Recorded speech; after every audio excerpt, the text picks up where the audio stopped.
মক্কার পবিত্র মসজিদুল হারামে হাজারো মুসল্লি তাওয়াফুল বিদা ও সায়ের মাধ্যমে হজের আনুষ্ঠানিকতা শেষ করেছেন। রয়টার্সের তথ্য মতে গত রবিবার ৮ জুন তারা পবিত্র কাবা শরীফকে ৭ বার প্রদক্ষিণ করে বিদায় জানান। এটি ছিল তাদের জন্য এক আবেগময় ও আধ্যাত্মিক অভিজ্ঞতা। হজের আনুষ্ঠানিকতা শুরু হয় জিলহজ মাসের ৮ তারিখে, যখন হাজিরা মিনা পৌঁছান। এরপর ৯ জিলহজে আরাফাতের ময়দানে অবস্থান করেন এবং ১০ জিলহজে পশু কোরবানি ও শয়তানকে প্রতীকী পাথর নিক্ষেপের মাধ্যমে মূল কার্যক্রম সম্পন্ন করেন। হজের শেষ দিনে হাজিরা বিদায়ী তাওয়াফ ও সাই করে হজের আনুষ্ঠানিকতা সমাপ্ত করেন। সাই হল সাফা ও মারওয়া পাহাড়ের মধ্যে ৭ বার দৌড়ানো। এ সময় মুসল্লিরা আল্লাহর রহমত ও সহানুভূতির জন্য দোয়া করেন। ২০২৫ সালের হজে প্রায় ১৮ লাখ মুসল্লি অংশগ্রহণ করেন, যার মধ্যে ১৬ লাখ বিদেশি। সৌদি আরব কর্তৃপক্ষের মতে এবারের হজ ছিল সফল ও নিরাপদ, যেখানে মুসল্লিদের সেবা ও নিরাপত্তা নিশ্চিত করতে সর্বাত্মক চেষ্টা করা হয়েছে। সৌদি আরবের স্বাস্থ্য মন্ত্রণালয় জানিয়েছে, চলতি হজ মৌসুমে তাপজনিত রোগের ঘটনা গত বছরের তুলনায় ৯০% কমে গেছে। তাপজনিত রোগের কারণে হাসপাতালে ভর্তি হওয়া বা নিবিড় পরিচর্যা কেন্দ্র আইসিইউতে রোগীদের উল্লেখযোগ্য বৃদ্ধি বা অস্বাভাবিক সংখ্যা দেখা যায়নি।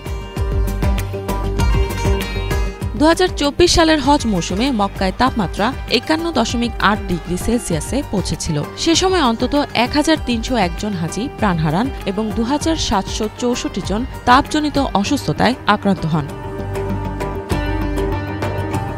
এই পরিস্থিতির পর হজ মৌসুমে তাপজনিত রোগ প্রতিরোধে ব্যাপক ব্যবস্থা গ্রহণ করে সৌদি আরব। কিং ফয়সাল স্পেশালিস্ট হাসপাতাল ও রিসার্চ সেন্টারের গবেষণায় দেখা গেছে, তাপমাত্রা বাড়লেও হিটস্ট্রোকের ঘটনা ৭৪.৬% ও মৃত্যুহার ৪৭.৬% কমে গেছে। সৌদি আরব এবার হজ যাত্রীদের জন্য ব্যাপক তাপ সুরক্ষা ব্যবস্থা গ্রহণ করে। গুরুত্বপূর্ণ হজ এলাকা জুড়ে স্থাপন করা হয় ৪০০টি কুলিং ইউনিট এবং ৫০,০০০ বর্গমিটার ছায়াযুক্ত বিশ্রাম এলাকা। ১০ কিলোমিটার দীর্ঘ রাস্তায় সংযুক্ত করা হয়েছে বায়ু শীতলকরণ ব্যবস্থা। সৌদি আরবের গ্র্যান্ড মসজিদে বিশ্বের সবচেয়ে বড় এয়ার কন্ডিশনার স্থাপন করা হয়েছে। হাজিদের জন্য ছাতা, পানি সরবরাহ এবং মিস্ট স্প্রে ব্যবস্থা নিশ্চিত করা হয়। স্বাস্থ্যসেবা কর্মীদের জন্য তাপজনিত রোগ ব্যবস্থাপনা নির্দেশিকা বাস্তবায়ন করা হয়েছে। এছাড়া হাজিদের মধ্যে তাপজনিত রোগ সম্পর্কে সচেতনতা বৃদ্ধির লক্ষ্যে প্রচারণা চালানো হচ্ছে। হজ ইসলামের ৫টি স্তম্ভের একটি, যা শারীরিক ও আর্থিকভাবে সক্ষম মুসল্লিদের জন্য জীবনে একবার পালন করা ফরজ। এটি শুধুমাত্র একটি ধর্মীয় কর্তব্য নয়, বরং আত্মশুদ্ধি ও আল্লাহর নৈকট্য লাভের এক মহা সুযোগ। ইফাত জাহান, বাংলাভিশন।